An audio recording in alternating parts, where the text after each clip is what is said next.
સુરતના મોટા વરાછામાં medical agency ચલાવતા યુવક સાથે તેના ભાગીદારોએ 21 લાખ રૂપિયાની છેતરપિંડી કરી અને હાથ અદ્ધર કરી દેતા વરાછા પોલીસ મથકમાં ફરિયાદ નોંધાઈ।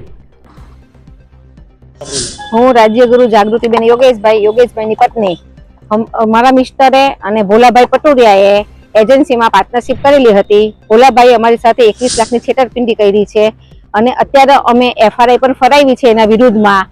અને બધા સાહેબો સોલંકી સાહેબનો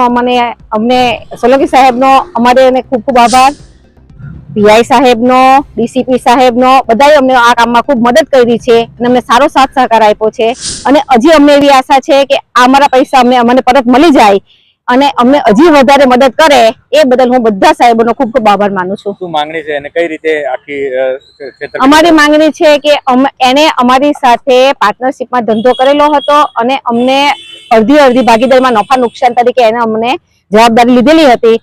અત્યારે એને પૂરેપૂરો માલ બાલ બધું વેચીને રફે દફે કરીને તારું મારીને જતો રહ્યો હતો અને અમે પાછળથી ખબર પડી કે અહીંયા એજન્સી બંધ કરી દેવામાં આવેલી છે। ત્યાં જઈને અમે જોયું તો માલ બાલ બધો એને વેચીને પોતે પૈસાની સગવડતા કરીને લઈ લીધેલા હતા। અમે 1 પણ રૂપિયાનો એને ખર્ચ કે હિસાબ બતાવ્યો નહોતો। કેટલાની છેતરપિંડી કરી? 21 લાખની। કયા પોલીસમાં ફરિયાદ કરી? અમે વરાછા પોલીસ સ્ટેશનમાં ફરિયાદ કરેલી હતી, સીપી સાહેબને પણ ફરિયાદ કરેલી હતી અને પીઆઈ સાહેબને અમે રૂબરૂ 3 થી 4 વાર મળેલા હતા। હું યોગેશભાઈ બાલાશંકર રાજ્યગુરુ, મેં મારા મિત્રની સાથે 2019ની અંદર એક મેડિકલ એજન્સી ચાલુ કરેલી, પાર્ટનરશિપની અંદર ચાલુ કરેલી હતી। તેમાં 3 વર્ષ જતાં મને થોડો ઘણો કુશંકાઓ થવા લાગી, જેને કારણે હું 2023ની અંદર છૂટો થઈ ગયો। ત્યારબાદ એજન્સીની અંદર જે કંઈ બેંકની લોનો ચાલતી હતી, જે કંઈ રોકડા પૈસા અમે બીજા પાસેથી લઈ અને નાખેલા હતા, એ સંપૂર્ણ જવાબદારી એને પોતાએ ભોલાભાઈ ધીરુભાઈ પટોળિયાએ લીધેલી હતી। ત્યારબાદ 8 થી 10 મહિનાની અંદર એને રેગ્યુલર હપ્તા પણ ભર્યા અને ત્યારબાદ પછી ભાઈ ફરાર થઈ ગયા। મારા ઘરે બેંકવાળા આવ્યા ત્યારે મને ખબર પડી કે ભાઈ એજન્સી બંધ કરીને જતા રહેલા છે। મેં ત્યાં જઈને તપાસ કરી તો એજન્સી ઓલરેડી સદંતર બંધ હતી। એની અંદર માલ હતો એ બધો રફે દફે કરી દીધેલો હતો। માર્કેટની અંદર ઉઘરાણી હતી એ પણ પોતે કવર કરી અને લઈ લીધેલી હતી અને અત્યારે મેં એના વિરુદ્ધ ફરિયાદ એફઆરઆઈ દાખલ કરેલી છે।